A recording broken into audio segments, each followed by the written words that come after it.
우리 함께 봉독할까요? 시작.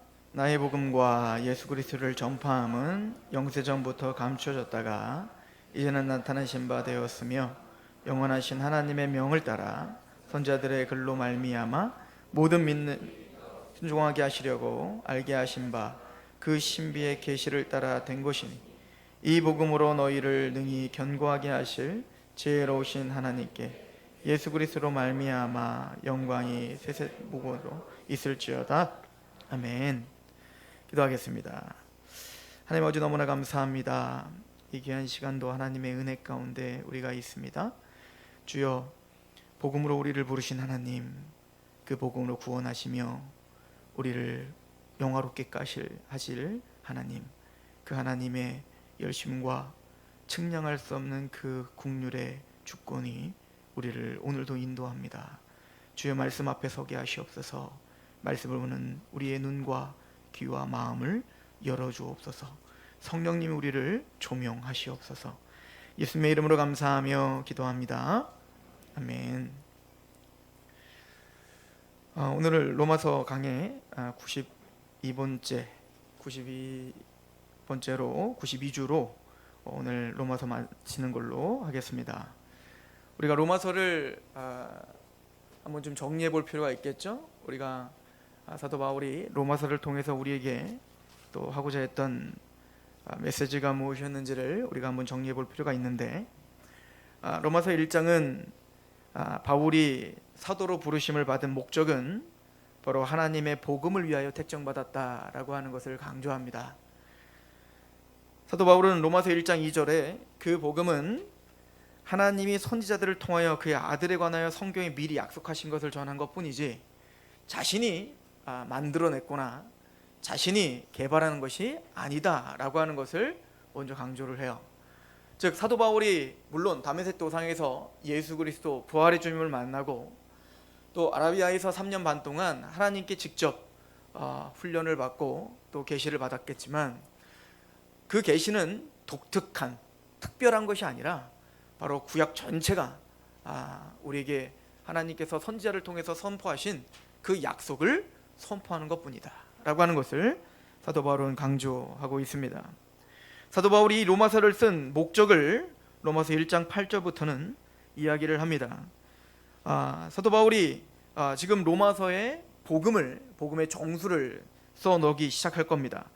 하나님이 이 땅에 예수 그리스도를 보내신 그 이유, 즉 우리에게 그 기쁜 소식, 즉 그 복음을 우리에게 주신 그 목적, 또 그 복음이 무엇인지를 설명하고자 했죠. 그래서 로마서 1장 14절에 보면 11절에 보면 내가 너희 보기를 간절히 원하는 것은 어떤 신령한 은사를 너희에게 나누어 주며 너희를 견고하게 하려 함이다. 로마 교회는 사도 바울이 개척한 교회가 아니에요. 아마 오순절 성령 강림 때 로마인들도 그 베드로의 설교를 들었었거든요. 디아스포라 유대인 로마인들. 근데 그 사람들이 그 성령 강림에 의해서 복음을 알게 되고 감격한 그들이 아마 로마로 돌아가서 자발적으로 세워진 교회가 아마 이 로마 교회였을 것이에요. 그래서 사도 바울은 로마로 가고 싶다고 했습니다. 왠지 한 번도 방문해 보진 않았기 때문이기도 하지만 특별히 로마는 그 당시 세계의 중심이었어요. 그리고 사도 바울은 하나님이 나에게 주신 그 사명을 마치려 하면 내 생명을 조금도 아끼지 않는다라고 그 사명에 이끌려 살았던 사람이었어요. 그 사명은 당연히 십자가였습니다. 십자가 외에는 알지 않기로 결정했고요, 십자가 외에는 자랑하지 않기로 결정했고, 십자가 외에는 전하지 않기로 결정을 했습니다. 그래서 사도 바울은 항상 빚진 자의 마음으로 야만인이나 헬라인들에게 복음을 전하지 않으면 항상 마음에 부담감을 갖고 살았던 사람이에요. 이거는 사도 바울만의 문제가 아니라 복음을 갖고 있는 우리 모두가 다 사실은 빚진 자의 마음이 있어야 되는 거예요. 그런데 사도 바울은 이제 로마 교회에 방문하기를 원했습니다. 그 이유는 내가 너희들에게 너희 보기를 간절히 원하는 것은 신령한 은사, 즉 복음을 말하는 겁니다. 그 복음을 너희에게 나눠주어 너희를 견고하게 하고자 하는 것이다. 왜냐하면 사도 바울이 가는 곳마다 거짓 선생들이 와서 사도 바울이 전한 것은 잘못된 복음이야, 사도 바울은 원래 사도가 아니야 라고 끊임없이 유혹하고, 또 그 사도 바울이 전했던 그 교회 갈라디아 교회 같은 경우는 완전히 풍지박살이 날 정도로 그렇게 대단한 큰 영향력으로 이단자들이 교회들을 어렵게 하고 있다는 걸 너무 잘 알고 있었던 거예요. 사도 바울은 지금 전도 여행을 마치고 거기서 그 헬라인들, 또 특별히 그 소아시아에 있는 성도들이 구제헌금을 줬죠. 마게도니아 사람들이 구제헌금을 주어서 그것을 지금 극심한 흉년 가운데 고통하고 있고 신음하고 있는 그 예루살렘 교회에 갖다 줘야 된단 말이에요. 그죠? 몸은 그래서 그 연보를 갖다 주는 일과 또 선교복을 하는 일 때문에 지금 예루살렘으로 가고 있지만 마음은 어디에 있는 거예요? 로마에 가 있는 겁니다. 로마가 복음 앞에, 내가 다시 올 때까지 복음 앞에 견고하게 있어야 될 텐데, 그래서 그 로마의 성도들이 나와 함께 교제하여 나를 스페인, 즉 서바나 땅끝까지 나를, 그래서 내가 사명 완수하는 일에 함께 동참하자라고 하는 것을 강조하고 있죠. 그러나 사도 바울은 단순히 복음을 전해서 그 교인들만 견고하게 하려는 게 아니었어요. 1장 12절에 보면 이는 곧 내가 너희 가운데 너희와 나의 믿음으로 말미암아 피차 아니함을 얻으려 함이라. 사도 바울 또한 그 사명을 완수하는 데 있어서 혼자 할 수 없다는 걸 너무나 잘 알았던 겁니다. 로마 교회가 필요했던 거예요. 교인들이 필요했던 겁니다. 성도들의 한 마음이 된 기도가 필요했던 거고요. 한 마음으로 지금 한 사명 가운데 한 하나님의 마음을 품고 예수 그리스도의 마음을 품은 그 동역자들이 필요했던 거예요. 그러기 위해서 먼저 필요한 건 뭐죠? 복음이 같아야 됩니다. 복음이 달라버리면 한 마음으로 교제할 수가 없어요. 한 마음으로 하나님을 향해서 달려갈 수가 없는 거예요. 그래서 사도 바울은 로마 교회에게 편지를 보내요. 사도의 복음, 나의 복음, 하나님이 계시로 주신 그 복음, 구약 전체 선지자들이 말했던 그 복음이 무엇인지를 전파하여 너희를 견고하게 할 뿐만 아니라 나도 피차 아니함을 얻기를 원한다. 나에게 힘이 있기를 원한다. 그리고는 사도 바울은 로마서 1장 15절에 그러므로 나는 할 수 있는 대로 로마에 있는 너희에게로 복음을 전하기를 원한다. 내가 복음을 부끄러워하지 아니하노니 이 복음은 모든 믿는 자에게 구원을 주시는 하나님의 능력이 됨이라. 먼저는 유대인에게로 그리고 헬라인에게로다. 복음에는 하나님의 의가 나타나서 믿음으로 이르게 하나니 기록된 바 오직 의인은 믿음으로 말미암아 살리라 함과 같으니라. 복음은 우리에게 믿음을 줍니다. 그리고 그 믿음을 장성하게 합니다. 그리고 그 믿음은 우리를 복음으로 살게 합니다. 그 복음의 능력이 무엇인지를, 그 복음의 능력이 사도 바울을 그렇게 땅끝까지 가게 했고요. 그 복음의 능력이 예루살렘에 올라가면 당신은 죽습니다, 올라가지 마세요 라고 해도 내 생명을, 그 사명을 마치는 데는 조금도 아끼지 않겠다. 디모데에게 말하죠. 나는 나의 삶을, 나의 인생을 하나님께 전제로 부어드렸다. 복음이 날 이렇게 만들었다. 로마 교회에 있는 성도들아, 너희들도 그 복음이 있는 거, 우리가 갖고 있는 복음이 같은가? 그 복음이 우리를 전율하게 하지 않는가? 그 복음이 우리를 그렇게 살게 하지 않는가? 라고 사도 바울은 복음을 이야기하고 있는 거예요.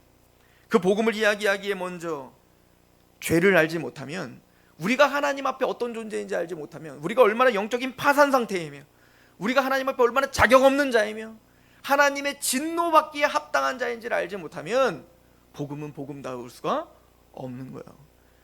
그래서 하나님이, 예수님께서 우리에게 말하신 첫 번째 복이 뭡니까? 여러분들, 복이 뭡니까? 복은 우리가 잘 먹고 잘 사는 것, 그것도 복입니다. 하나님 주신. 그러나 성경이 우리에게 말하는 진짜 복은 심령이 가난한 게 복입니다. 내가 영적 파산의 상태인 걸 아는 상태가 복인 거예요. 내가 아무리 부유해도, 내가 아무리 육체적으로 평안해도 내 마음에 교만함이 있고 내 마음에 영적인 파산 상태로 예수 그리스도 외에는 내가 살 수가 없습니다 라는 마음이 없다면 그건 복이 아니에요. 그런 저주의 마음입니다.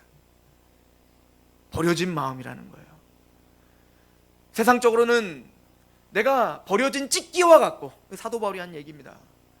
내가 그렇게 파멸당한 사람처럼, 저주받은 사람처럼, 고난자처럼 그렇게 삶이 그렇게 항상 나락으로 떨어지는 것 같아도, 사람들은 내 인생을 조롱하고 비웃어도 내가 그것 때문에 하나님 앞에 나는 아무것도 할 수 없는 자입니다, 하나님의 은혜만이 나를 살릴 수 있습니다 라고 하는 영적 파산의 상태를 고백하고 있다면 그게 복이다. 복 있는 사람은 악인의 꾀를 쫓지 않는 거다. 오만한 자리에 서지 않는 것이다. 오직 주야로 하나님의 율법이 살 길인 줄 알아. 하나님의 율법을 묵상하는 게 복이다. 이게 성경이 말하는 복이에요. 그래서 사도 바울은 고린도 교회, 이 로마 교회에게 편지를 보내면서 우리가 얼마나 자격 없는 자인지 1장, 2장, 3장에 걸쳐 그 죄에 대한 이야기를 하고 있습니다. 헬라인이나 유대인이나 야만인이나 그 모두가 다 하나님 앞에 죄인이다 라고 하는 것이죠. 그러는 그 결론을 이렇게 내립니다. 3장 19절이에요. 우리가 알거니와 무릇 율법이 말하는 바는 율법 아래 있는 자들에게 말하는 것이니 이는 모든 입을 막고 온 세상으로 하나님의 심판 아래 있게 하려 함. 온 세상입니다. 한 명의 여자도 없습니다. 하나님의 심판대 앞에 우리는 다 입을 막고 서 있어야 될 죄인들이다. 세상에는 두 가지 죄인밖에 없다는 거예요.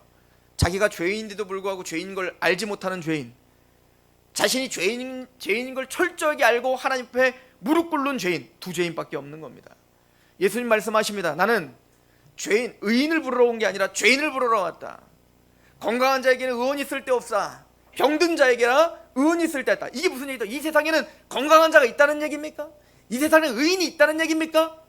아니요. 스스로 건강하다고 착각하고 있는 거고, 스스로 의인이라고 착각하고 있는 의인이요, 건강한 자만 있지 진짜 하나님의 기준 앞에 의인이 어디 있습니까? 진짜 하나님의 기준 앞에 건강한 자가 어디 있습니까? 우린 다 영적으로 병들었고, 우린 다 율법을 지키지 못한 저주받기 합당한 죄인입니다. 장로교가 표준 문서로 받고 있는 웨스트민스터 신앙고백서는 우리가 보고 있는 아무리 사소한 죄일지라도 그 죄는 죽을 죄라는 걸 우리는 알고 있는 거예요. 아무리 사소해 보이는 거짓말이라고 하는 사소한 죄일지라도 그것이 지옥에 우리를 던지기에 합당한 죄인 거를 믿는 겁니다. 또한 그 죄가 아무리 커 보여도, 아무리 광대하고 도저히 씻을 수 없어 보이는 죄일지라도 예수 그리스도의 십자가가 모든 용서하지 못할 죄는 없다라고 믿는 것이 우리 장로교의 고백이에요.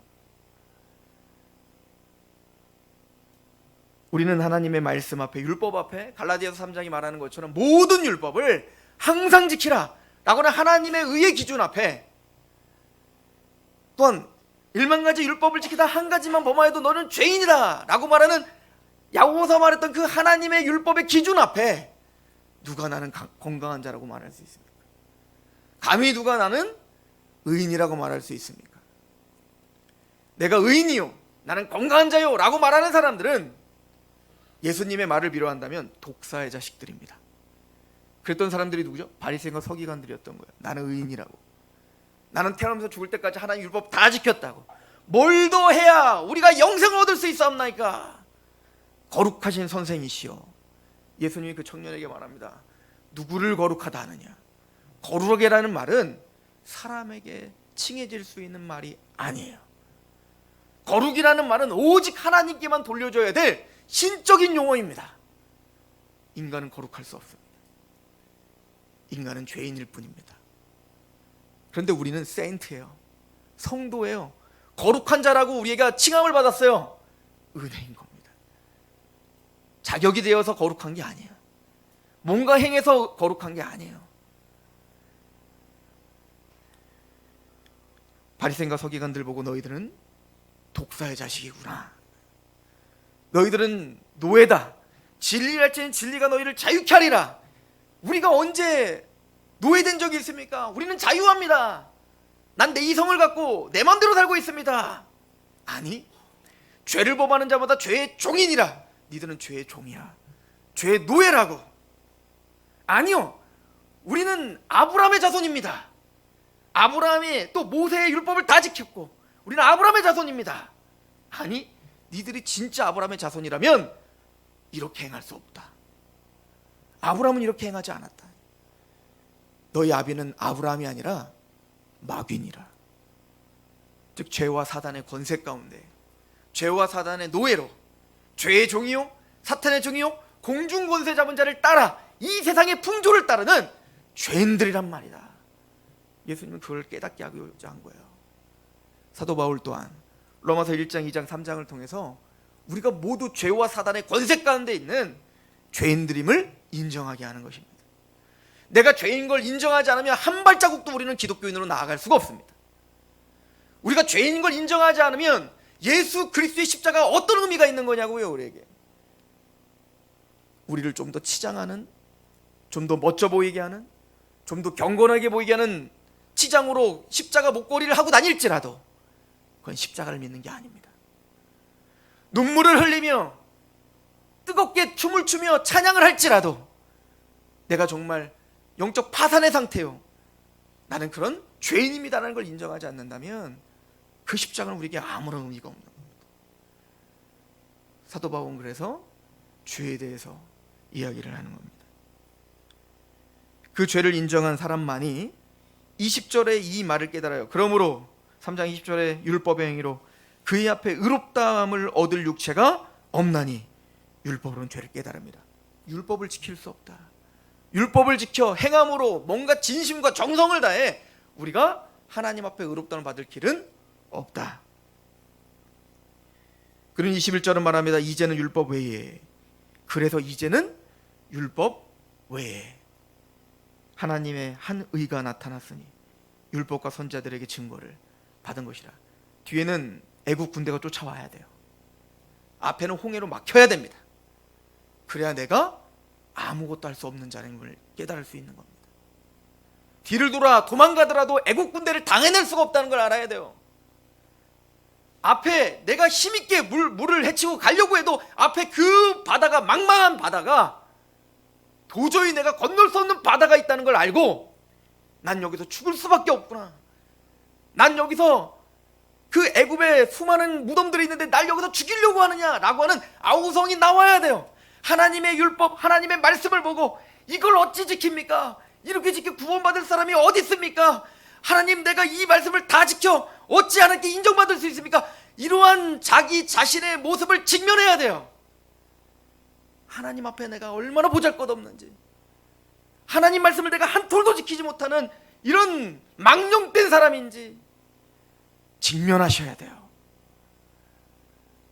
그때 모세에게 하나님 말씀하시는 거예요. 잠잠하라, 하나님이 행하시는 일을 봐라. 이게 복음입니다. 율법 앞에 파산의 상태를 인정해야 이제는 그 율법 외에 하나님의 의가 나타났다. 홍해가 갈라지는 감격이 있는 겁니다. 도저티가 내가 이겨낼 수 없는 그 애국 군대를, 그 건널 수 없는 그 망망한 바다를 가르시는 하나님의 은혜를 보는 겁니다. 그 죄에 시달려 또 넘어지는 유혹에 넘어지는 나 자신의 그 죄악됨을 바라보며 난 죽었습니다. 화로다 나여 나는 죽게 되었습니다. 이사야가 외쳤듯 하나님 앞에 섰을 때 꼬꾸라지며 사도 요한이 죽은 자처럼 넘어졌듯 그 하나님의 거룩 앞에 나는 아무것도 아닙니다 라고 고백하며 하나님만을 바라볼 때 잠잠하라, 하나님의 행하시를 봐라. 예수 그리스도의 십자가에서 그의 몸이 찢겨지는 게 보이는 거예요. 홍해 갈라지듯 예수님의 몸이 찢겨지며 내가 살 길이 거기구나, 오직 길이요 진리요 생명은 예수밖에 없습니다 라고 고백되어지는 거예요. 율법은 우리를 그 주님께로 데려가는 몽학 선생인 것 뿐입니다. 율법의 행함으로 우리는 의롭다함을 받을 길이 없습니다. 나는 하나님의 심판대 아래에 있는 저주 가운데 있는 자입니다 라는 심령이 가난한 자만이 십자가를 봅니다. 그 복음을 만납니다.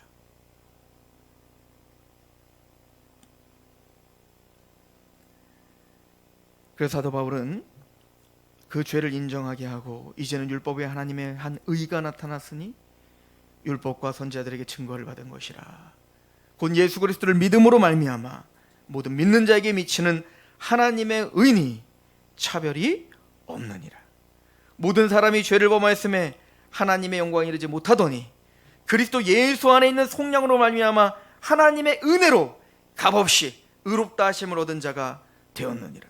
이 예수를 하나님이 그의 피로써 믿음으로 알면 화목제물로 세우셨으니 이는 하나님께서 길이 참으시는 중에 전에 지은 죄를 간과하심으로 자기의 의로우심을 나타내려 하심이니 곧 이때 자기의 의로우심으로 나타내사 자기도로 오시며 또한 예수 믿는 자를 의롭다 하심이라. 우리가 의롭다함을 받을 길, 성도라 칭함을 받을 수 있는 길은 이 길밖에 없다. 은혜다, 믿음이다, 값없이 주신 하나님의 선물이다. 이걸 설명하죠. 그리고는 사도 바울은 이것을 선지자들이 말한 구약 성경이 바로 이 복음을 이야기하는 것을 성경으로 근거를 대는 겁니다. 로마 4장 1절 그런즉 육신으로 우리 조상 아브라함이 무엇을 얻었다 하리요 만일 아브라함이 행위로서 의롭다 하심을 받았다면 자랑할 것이 있으려니와 하나님 앞에서는 없느니라. 성경이 무엇을 말하느냐? 아브라함이 하나님을 믿음에 그것이 그에게 의로 여겨진 바 되었느니라. 일하는 자는 그의 삭시 은혜로 여겨지지 아니하고 보수로 여겨지거나 이를 아니할지라도 경건하지 아니한 자를 의롭다 하시는 이를 믿는 자에게는 그의 믿음을 의로 여기신다. 일을 아니할지라도 우리는 일한 게 없습니다. 우리가 하나님 앞에 의롭다함을 받을 만한 일한 게 무엇입니까? 율법을 지키셨습니까? 율법이 뭔지는 아십니까? 우린 경건하지 못합니다. 우리가 언제 경건하게 살았습니까? 항상 하나님을 대적하며 살지 않았습니까? 우리는 일한 것도 없습니다. 맞습니다. 우리는 경건하지 않습니다. 그런데 일한 것도 없고 경건하지 않는 우리를 위하여 자기 아들을 죽이시며 우리를 의롭다 하신 그 하나님을 난 믿습니다. 일한 것도 없고 경건하지 않은 우리를 위하여 자기 아들 십자가에서 찢으신, 그래서 그의 피로 말미암아 우리를 의롭다 선언하신 그 하나님의 은혜를 믿습니다. 하나님의 그 약속은 빛이 있으라 그럼 빛이 있는 거야. 신실하시오 말씀하시면 반드시 성취하시는 하나님의 언약의 신실함을 믿습니다. 그 하나님을 믿을 때 그 믿음을 의로 여기시겠다. 우리가 이 신칭이 우리가 의롭다함을 받을 수 있는 길 오직 이것밖에 없다는 것을 사도 바울은 아브라함을 통해서 또 다윗을 통해서 우리에게 설명을 하는 거예요. 5장을 봅시다. 5장 1절 그러므로 우리가 믿음으로 의롭다 하심을 받았으니 우리 주 예수 그리스도로 말미암아 하나님과 화평을 누리자. 그러므로 우리가 예수 그리스도로 말미암아 의롭다함을 받았잖아. 일한 것도 없고 경건하지 않은 우리를 그런 십자가의 그 큰 구속으로 우리를 의롭다 해주셨잖아. 그러므로 우리는 의인임을 확신해야 됩니다. 더 이상 죄인이 아니에요. 하나님이 의롭다 하셨으니 누가 우리를 정죄하겠습니까? 맞아, 우리는 의인이야. 하나님과 바른 관계를 유지하게 됐어. 이제 하나님의 구원받은 백성이 된 거야. 우리 주 예수 그리스도로 말미암아 하나님과 화평을 누리자. 하나님을 생각할 때 이제 두려운 하나님이 아니에요. 나를 구원하신 아버지시며 나를 구원하신 인자가 많고 긍휼이 많으신 그 하나님 앞에 담대히 나가는 겁니다. 또한 그로 말미암아 우리가 믿음으로 서 있는 이 은혜에 들어감을 얻었으며 하나님의 영광을 바라고 이제 거듭났습니다. 거듭난 하나님의 백성들은 이제는 세상의 것이 아닌 하나님의 것을 보게 됩니다. 소망이 생겼습니다. 단순히 이 땅에서 잘 먹고 잘 사는 게 소망이 아니에요. 내 자녀가 잘 되는 게 소망이 아니에요. 내 소망은 하나님이 나에게 주신 그 구원의 완성이며 하나님의 나라이며 하나님이 주신 장차 우리에게 줄 그 영광인 거예요. 우리가 의롭다함을 받고 하나님과 화평을 누리고 이 기쁨, 의와 평강과 실학, 이 하나님의 나라가 임한 것은 단순히 감정적인 문제가 아니에요. 우리의 실제적인 삶 가운데 실제적으로 능력을 베푸는 힘입니다. 그래서 5장 2절에 또한 그로 말미암아 우리가 믿음으로 서 있는 이 은혜에 들어감을 얻었으며 하나님의 영광을 바라고 즐거워하느니라. 다만 이뿐 아니라 우리가 환난 중에도 즐거워하나니, 환난을 이기게 하는 능력인 겁니다. 세상을 살아가는 힘인 겁니다. 복음은 단순히 감정적으로 눈물 흘리게 하는 걸 끝나는 게 아니라 의와 평강과 실학, 하나님의 나라가 임한 사람들은 환난 중에도 그 환난을 능히 이기게 하는 힘이 거기서 나타난다고요. 사도 바울이 십자가 일을 걸었었던 그 힘의 원동력이 여기 있다고 이야기하는 거예요. 다만 이뿐 아니라 우리가 환난 중에도 즐거워하나니. 왜일까요? 환난이 좋아서? 환난을 당하면 막 뭔가 희열이 느껴져서? 야, 내가 뭔가 좀 하는구나. 그런 거 좀 있잖아요. 막 아프면 아우 뭔가 내가 주님을 위해서 뭔가 한다, 이런 기쁨 때문에? 아니요. 환난은 인내를 만들어낸다는 걸 알고 있는 겁니다. 사도 바울은. 구원받은 하나님 백성들에게 고난을 위한 고난은 없습니다. 아픔을 위한 아픔은 없습니다. 하나님은 그 고난을 통과하게 하면서 나를 단단하게 하실 걸 알고 있어요. 그 믿음의 환난을 통과한 사람만 알 수 있는 하나님의 깊은 사랑을 알 수 있어요. 단순히 예수를 잘 믿으면 복 받고, 예수 잘 믿으면 병 낫고, 예수 잘 믿으면, 그렇게 말하는 사람이 감히 알 수 없는 그 하나님의 진짜 사랑을 알 수 있고 알려줄 수 있어요. 너 나를 다루기 전에 3번 나를 부인할 거야. 그런 말 하지 마세요. 이 사람들 다 떠나, 난 떠나지 않아요. 그럴 때는 감동을 주는 인생을 살지 못해요. 예수님을 3번 부인해 봐야 되는 겁니다. 처절하게 내 모습을 바라봐야 되는 겁니다. 그 십자가 앞에 내가 얼마나 연약하고 도망가고 예수를 부인하는 잔지를 직면합니다. 죽을 것처럼 힘들죠. 베드로가 왜 고기 잡으러 갔어요? 주님을 다시 볼 면목이 없는 겁니다. 그렇게 쉽게 내가 무너질 줄 몰랐어요.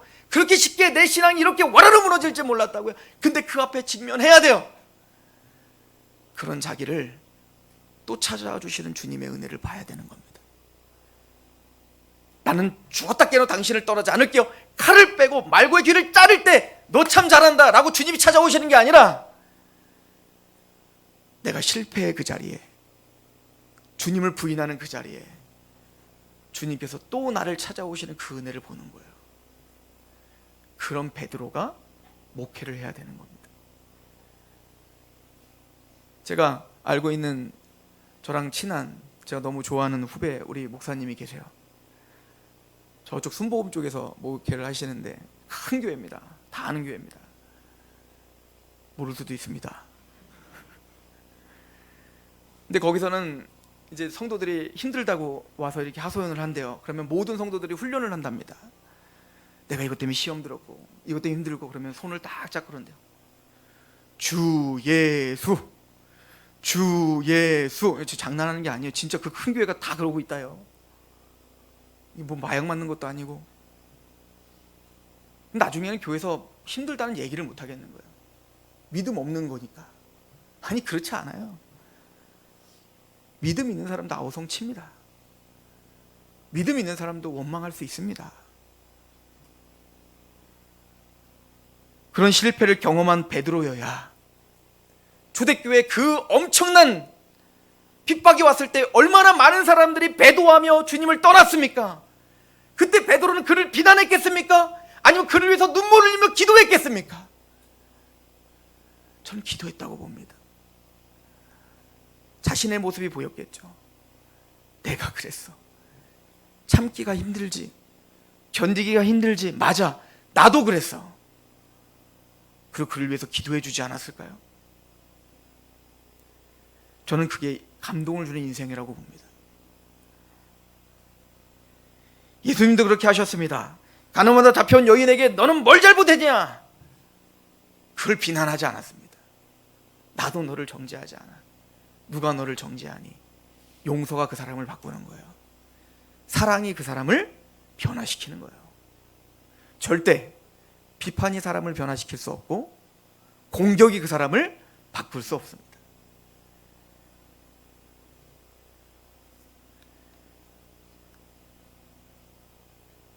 많은 사람들이 그 길을 걷는 것을 바보의 길이라고 이야기합니다.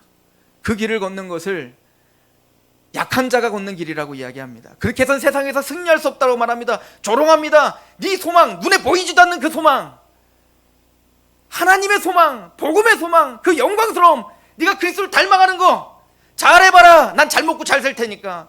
평생 그렇게 살아봐라. 넌 실패자의 삶을 살 거야. 봐라, 예수 믿지 않는 사람들이 너처럼 살았냐? 너처럼 안 살았길 저렇게 승승장구하면 잘 사는 거야. 끊임없이 우리의 소망을 이간질할 거예요. 우리의 소망을 공격할 것입니다. 사도 바울은 말합니다. 로마서 5장 5절에 소망이 우리를 부끄럽게 하지 아니함은 우리에게 주신 성령으로 말미암아 하나님의 사랑이 우리 마음에 부음바 됨이니 우리가 아직 연약할 때의 기약대로 그리스도께서 경건하지 않은 자를 위하여 죽으셨도다. 의인을 위하여 죽는 자가 쉽지 않고 선인을 위하여 용감히 죽는 자가 혹 있거니와 우리가 아직 죄인 되었을 때에 그리스도께서 우리를 위하여 죽으심으로 하나님께서 우리에 대한 자기의 사랑을 확증하셨다. 성령님이 행하시는 일 바로 이거 하시는 겁니다. 우리 안에 하나님의 사랑을 계속 부어주시는 겁니다. 십자가의 사랑을 어제보다 오늘보다 10년 후에 더 깊이 있게 알게 하는 겁니다. 여러분들, 십자가의 사랑을 안다는 건 뭘까요? 우리가 성장하면 할수록, 하나님 말씀을 보면 볼수록 우리가 얼마나 더 죄인인지를 직면하는 겁니다. 더 직면하는 겁니다. 더 직면하는 겁니다. 그냥 형광등에 보이지 않는 그 죄가 하나님의 성령의 강력한 서포트라이트가 비춰지면 우리 눈에 보이지 않았던 그 세세한 먼지까지 다 보이는 것처럼 우리가 하나님의 말씀 앞에 끊임없이 직면하여 서면 설수록 내가 얼마나 못난 자인지를 알게 되는 거예요. 그렇게 죄에 직면하면 할수록 성령님이 우리 안에 십자가의 사랑을 부어주셔 그 우리가 경험한 구원의 복음의 은혜가 그 깊이와 높이와 그 어떠하심이 얼마나 큰 것인지를 알아가는 거예요. 그래서 성장하는 사람들은, 하나님의 말씀을 정말 직면한 사람들은 하나님 앞에, 사람 앞에 겸허합니다. 나보다 남을 낮게 여기고 하나님 앞에 자신을 돌아봅니다. 이게 복음이 하는 역할이에요.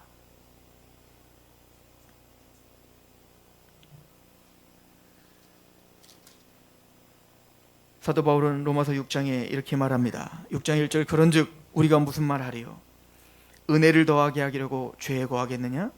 그럴 수 없느니라. 죄에 대하여 죽은 우리가 어찌 그 가운데서 더 살겠는가? 그러면 우리가 은혜로 구원받았고 이제는 구원에서 떨어지지 않고 하나님의 은혜로 이렇게 하나님의 사랑으로 하나님의 아버지를 아빠 아버지라 부르며 두려워하지 않고 의와 평강이 넘치니 우리 이제 앞으로 막 살아도 되는가? 그럴 수 없느니라. 6장 3절에 무릇 그리스도 예수와 합하여 세례를 받은 우리는 그의 죽으심과 합하여 세례를 받은 줄 알지 못하느냐? 그러므로 우리가 그의 죽으심과 합하여 세례를 받았으므로 그와 함께 장사되었나니 이는 아버지의 영광으로 말미암아 그리스도를 죽은 자 가운데서 살리신 것 같이 우리로 또한 새 생명 가운데 행하게 하려 하심이라. 만일 우리가 그의 죽으심과 같은 모양으로 연합한 자가 되었으면 또한 그의 부활과 같은 모양으로 연합한 자도 되리라. 우리가 알거니와 우리 옛사람이 예수와 함께 십자가에 못 박힌 것은 죄인의 몸이 죽어 다시는 우리가 죄의 종노릇하지 아니하려 함이라. 이는 죽은 자가 죄에서 벗어나 의롭다 하심을 얻었습니다. 만일 우리가 그리스도와 함께 죽었다면 또한 그와 함께 살 줄을 믿노니 이는 그리스도께서 죽은 자 가운데서 살아나셨음에 다시 죽지 아니하시고 사망이 다시 그를 주장하지 못할 줄을 알미로다. 그가 죽으심은 죄에 대하여 단번에 죽으시며 그가 살아계심은 하나님께 대하여 살아계심이니 이와 같이 너희도 너희 자신을 죄에 대하여 죽은 자요 그리스도 예수 안에서 하나님께 대하여 살아있는 자로 여길지어다. 이게 신앙입니다. 이게 복음입니다. 복음은 감정으로 끝나는 게 아닙니다. 난 죄사함 받았어 천국과 기뻐로 끝나는 게 아닙니다. 실제적으로 내 죄된 나는 죽었다고 믿는 겁니다. 이기적인 나, 감정적인 나, 내 생각과 아집에 갇혀 하나님을 비판하며 사람들을 비판했던 나는 죽은 거예요. 십자가에서 허황되게 예수님만 죽었다고 눈물을 흘리는 게 아니라 내가 죽은 겁니다 라고 고백하는 게 십자가를 믿는 신앙이에요. 그리고 예수님과 부활에 합하여 예수님이 주님을 향해서 살아나셨듯 하나님을 향해서 살아나셨듯 우리는 그 하나님을 위해서 사는 자가 된 겁니다. 이제 새로운 피조물이 돼요. 그 사랑의 강권 돼요. 나를 사랑하사 나를 위해서 십자가에 죽으신 예수 그리스도를 위해 사는 자가 되는 거예요. 그래서 믿음은, 의인은 믿음으로 말미암아 산다라고 한 겁니다. 이걸 사도 바울이 7장에 얼마나 감동적으로 설명하는지 모릅니다. 율법이라는 남편이 있었습니다. 그 남편은 폭군이었습니다. 아내를 항상 린치를 가하고 위협하고 내 말대로 하지 않으면 항상 폭행을 하는 남편입니다. 그 남편 밑에 있는 아내는 항상 두려워하며 그렇게 남편의 말에 순종하며 살 수밖에 없는 겁니다. 거기는 기쁨이 없습니다. 거기는 평강이 없습니다. 그게 바로 율법 아래 있는 자와 같다는 거예요. 우리가 다 그랬다는 겁니다.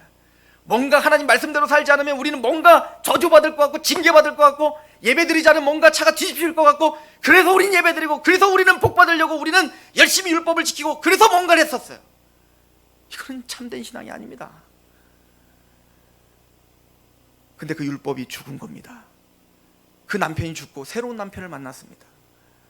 근데 그 남편은 다 너그럽게 용서하는 남편입니다. 아픈 곳을 싸매주는 남편입니다. 우리를 사랑해주는 남편입니다. 실수를 하더라도 자신이 그 실수를 감당하는 남편입니다.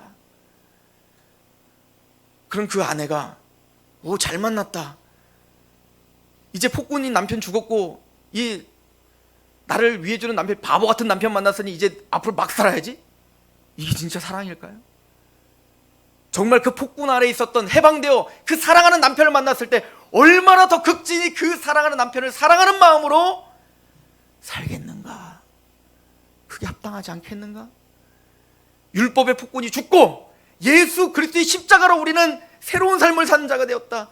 우리의 상처가 치유되었다. 하나님이 우리를 사랑하는 그 십자가의 자기 일을 위하여 십자가에 죽으신 남편이 우리의 가슴 속에 살고 있다. 더 순종하며 살지 않겠는가? 더 사랑하며 살지 않겠는가? 그 남편이 무엇을 좋아할지, 무엇을 싫어할지 마음을 다해 그 남편을 위해서 살려고 하지 않겠는가? 이게 복음이라고 이야기하는 겁니다. 예레미야 31장에 옛적의 모세를 통해서 내가 너에게 율법을 주었지만 아무리 율법을 통해서 너희를 협박하고 너에게 복주겠다라고 해도 너희들은 율법을 하나도 지키지 않았다. 이제는 그렇게 하지 않으마. 그 율법을, 하나님의 법을 네 마음에 새기겠다. 하나님의 법이 우리 마음에 어떻게 새겨진 겁니까? 십자가로 새겨진 겁니다. 예수님의 십자가 우리를 강권하세요. 이제는 뭔가 두려워서 하나님을 섬기는 자가 아니에요. 뭔가 내가 예배를 드리지 않으면 뭔가 나한테 불이익이 닥칠까 봐 예배 드리는 게 아니에요. 뭔가 내가 헌금을 내고 11조를 내면 뻥튀기 돼서 내가 부유하게 될 거라, 내가 100만 원 내면 1000만 원 주실 것 같은 그런 투자 때문에 우리가 헌금하는 것도 아니에요. 그런 거 헌금하지 마세요. 우리가 하나님 앞에 예배드리는 이유는 하나입니다. 감사해서요. 모든 시간이 하나님 것인데, 모든 물질이 하나님 것인데, 모든 생명이 하나님 것인데, 그 시간을 하나님께 떼어 드리는 거예요. 그 물질을 떼어 하나님께 드리는 거예요. 내 육체를 떼어 하나님께 드리는 거예요.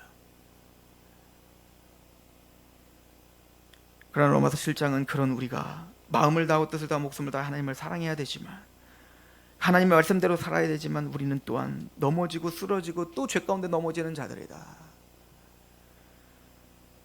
로마서 7장은 이렇게 말합니다. 7장 20절에 만일 내가 원하지 아니하는 그것을 하면 이를 행하는 자는 내가 아니요 내 속에 거하는 죄니라. 그러므로 내가 한 법을 깨달았노니 곧 선을 행하기 원하는 나에게 악이 함께 있는 것이로다. 내 속사람으로는 하나님의 법을 즐거워하되. 맞아요. 이제는 그 사랑을 알아요. 하나님의 법이 내 마음에 새겨졌습니다. 십자가의 사랑이 내 마음에 새겨져 마음을 다하고 뜻을 다하고 목숨을 다해 하나님을 사랑하는 마음의 할례가 생겼습니다. 그래서 하나님을 사랑하기 때문에 우리는 마음으로 하나님의 법을 사랑합니다. 율법에 대한 방향이 달라졌습니다. 율법에 대한 태도가 달라졌습니다. 예전에는 율법이 단순히 나를 얽어매게 하는 거예요. 내 마음대로 살지 못하게 하는 어떤 나를 족쇄처럼 여겼습니다. 또한 율법을 잘 지키면 나에게 뭔가 투자를 하여 내가 복받는 도구로 사용하려고 했습니다. 아니요. 이제는 하나님을 사랑하기 때문에 하나님이 뭘 원하실까? 하나님이 좋아하시는 삶은 무엇일까? 하나님 좋아하시는 예배란 무엇일까? 그래서 우리는 율법을 연구합니다. 하나님의 마음이 무엇인지를 알고 싶어합니다.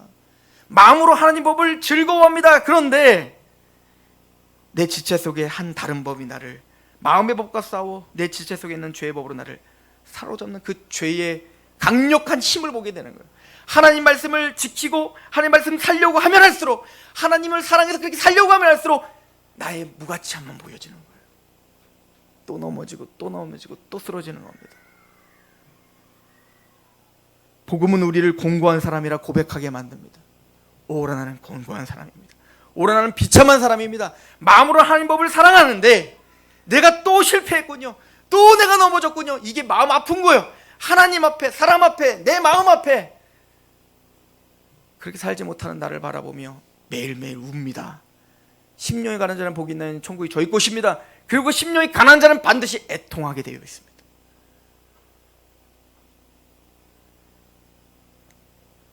그 애통할 때 위로가 있는 거예요. 애통하는 자만이 가질 수 있는 위로가 있다고요. 애통하는 자만이 가질 수 있는 하나님의 한량없는 은혜가 있다고요. 그 은혜가 뭔지 아십니까? 25절, 우리 주 예수 그리스도로 말미암아 하나님께 감사하리로다. 그런즉 내 자신이 마음으로는 하나님의 법을, 육신으로는 죄의 법을 섬기구나. 그런데 나는 거기서 감사가 터져 나오는 거예요. 왜? 내가 할 수 없다는 걸 알게 된 겁니다. 하나님이 하신다.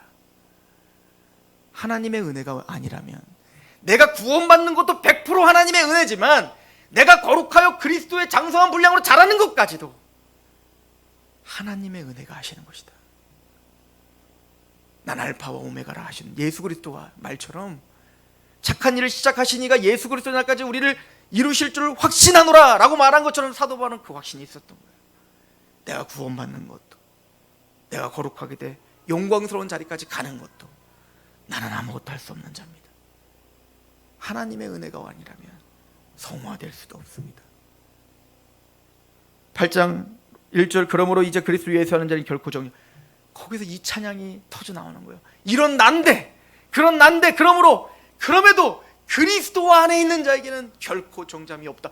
이런 감지덕지한 은혜가 어디 있냐고요. 오늘도 넘어지고 또 쓰러지고 또 연약한, 죽을 때까지 넘어지는 난데 그리스도 안에 있다는 그 하나 때문에 정잠이 없대요.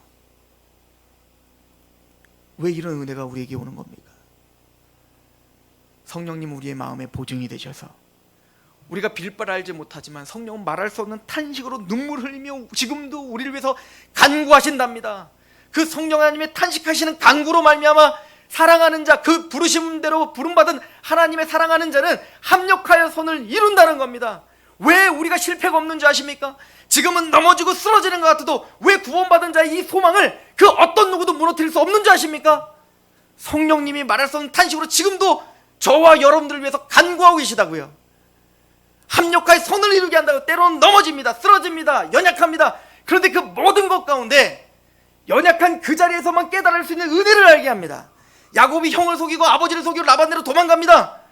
물론 징계입니다, 고난입니다, 삼촌이 속입니다. 그런데 그 모든 과정들을 통해 그 어디서도 가질 수 없는 겸손을 배웁니다.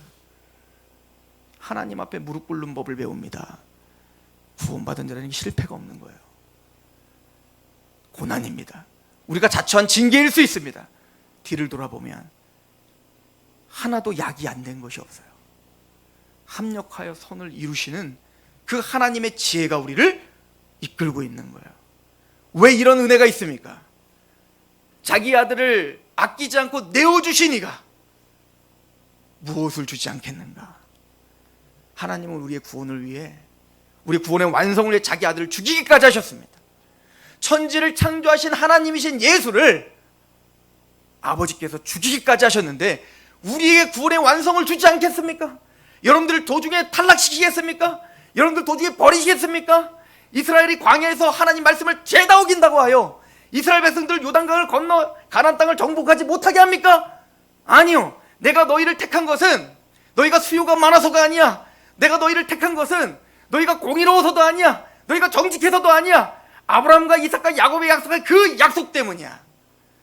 내가 너희를 광야 40년을 살게 한 것은 너를 낮추려 함이라. 사람이 떡으로만 사는 게 아니라 여호와 입에서 나오는 말씀으로 산다는 걸 알게 하려 함이라. 우리 인생이 때로는 실패처럼 보일지라도 하나님은 실패하지 않았습니다. 하나님의 지혜는, 하나님의 섭리는, 하나님의 사랑은, 하나님의 주권은 실패한 적이 없습니다. 우리의 인생을 원망하되 너무 심각하게 원망하지 마세요. 하나님을 모독하는 것입니다.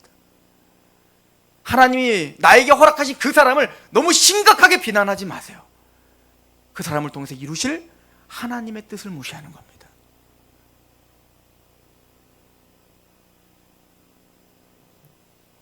우리에게 왜 이런 은혜가 있죠? 우리가 도대체 무엇이 간데? 로마서 9장부터 11장까지는 전적인 하나님의 주권이다 라고 이야기합니다. 우리의 행함에서 우리의 무엇에서 만들어진 게 아니라 만세 전부터 하나님이 계획하신, 에서는 미워하였고 야곱을 사랑하신, 긍휼히 여길 자를 긍휼히 여기시며 사랑을 베푸실 자를 사랑을 베푸시는 그 하나님의 주권이 우리를 그렇게 정하신 거예요. 그거 외에는 답이 나오지 않습니다. 그래서 우리가 고백하는 게 로마서 12장 1절입니다. 그러므로 형제들아, 내가 하나님의 모든 자비하심으로 너희를 권하노니 너희 몸을 하나님이 기뻐하시는 거룩한 산제물로 드리라. 이는 너희가 드릴 영적 예배니라. 우리의 몸을 번제로 드리란 얘기입니다. 번제로. 너무 고맙잖아요. 너무 감사한 거 아닙니까? 이게 정말 사실이라면 무엇으로 갚을 수 있겠습니까? 갚을 수 있는 길이 없어요. 그러므로 우리 몸을 하나님이 원하시는 산제물로 드려라. 이것이 영적 예배, 로기켄, 합당하고 합리적인 예배다. 마땅하다.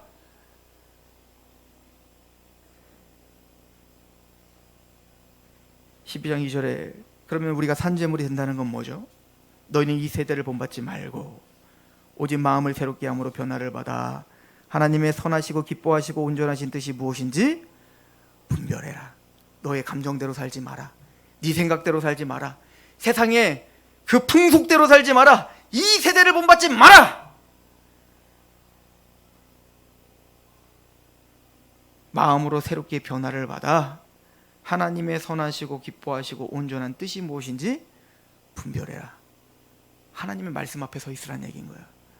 끊임없이 말씀을 집착하라는 얘기인 겁니다. 변함없는 하나님의 말씀을 보라는 겁니다.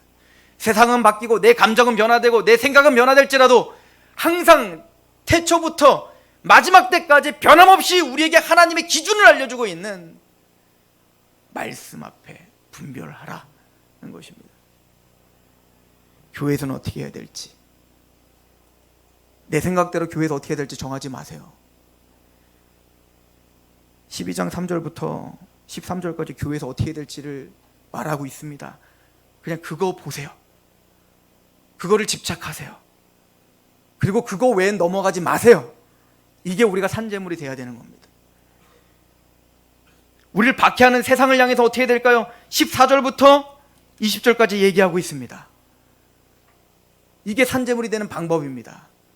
어떻게 그리 살아요? 그건 우리 사정이고, 하나님의 말씀은 변함이 없이 그것이 산제물 되는 방법이라고 이야기합니다. 그래서 우는 거라니까요. 그걸 어떻게 살아요를 저한테, 사람들한테 하지 말고 하나님 앞에 하세요.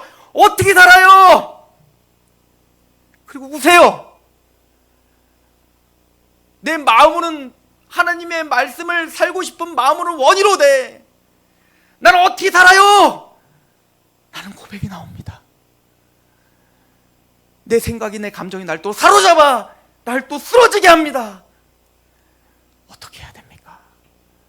애통해 하십시오. 다윗도 그렇게 했고 믿음의 사람들도 그렇게 했습니다.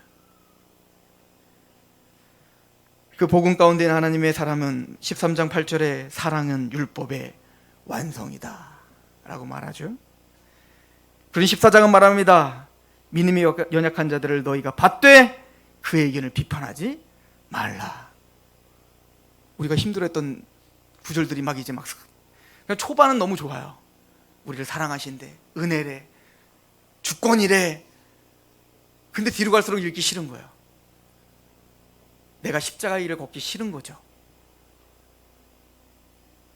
이런 사랑을 받는 건 감격인데, 너는 자기를 내려놓고 자기를 부인하고 자기 십자가를 지라고 지금 계속 자기 십자가 뭔지를 구체적으로 설명을 하는데, 십자가 하면 눈물을 흘려요. 어제 우리 청년이 그런 얘기를 하더라고요. 십자가 얘기하면 눈물을 흘리게 바쁜 거. 우리는 십자가로 십자가 뭔지 막 설명하면 몰라요. 그리고 눈물 흘리면서 집에 가려고 하는 거야. 아니요, 십자가가 뭔지를 봐야죠.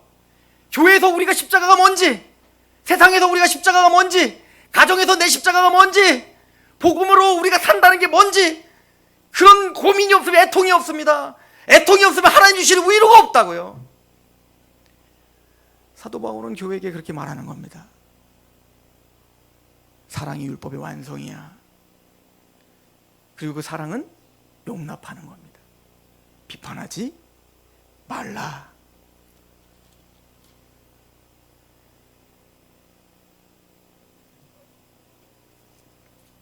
그런 16장까지 오고 있는 거예요. 사도 바울은 오늘 말씀을 마치면서, 모든 말을 마치면서 16장 27절에 지혜로우신 하나님께 예수 그리스도로 말미암아 영광이 세세 무궁하도록 있을지어다. 아멘. 복음의 처음과 끝은 바로 하나님의 영광으로 시작하는 것이고 영광으로 마치는 겁니다. 존 파이퍼 목사님이 아주 훌륭한 책 하나를 쓰셨는데, 하나님이 복음이다 라고 하는 책이 있어요. 우리는 복음을 어떻게 생각하죠? 복음은 날 구원시키는 도구로 우리는 생각하는 거예요. 하나님은, 복음의 궁극적인 목적은 우리 구원이 아니에요. 복음의 궁극적인 목적은 하나님이십니다. 여러분들이 죄에서 건진받아 천국 가는 게 궁극적인 목적이 아니에요. 하나님의 영광입니다. 여러분들이 구원을 받아 교회로 모임을 받고 우리가 행하는 모든 일들, 교회에서 행하는 모든 행사들, 예수 그리스도 십자가로 내 몸을 산제물로 내어드리며 우리가 모든 살아나는 모든 삶들, 가정, 자녀, 내 삶, 나의 직업, 내가 죽음까지도 하나님의 영광을 위한 거예요. 그걸 위하여 그리스도께서 십자가에 죽으신 것입니다. 에베소서는 말합니다. 그리스도 안에서 예정하사, 창세전에 우리를 택하사 예정하사 흠이 없는 자로 만드시고 작정하셨다는 겁니다. 그리고는 에베소서 1장 6절은 말합니다. 왜 성부 하나님이 만세전부터 신령한 복 우리에게 주기로 작정하셨죠? 왜 여러분들을 작정하신 겁니까? 하나님의 영광과 찬송을 부르게 하려 함이라. 하나님의 영광과 찬송을 위해서요. 그 하나님의 뜻을 이루기 위하여, 신령한 복 우리에게 주시기 위하여 예수님이 십자가에 죽으시며 구속 곧 죄사함을 주었습니다.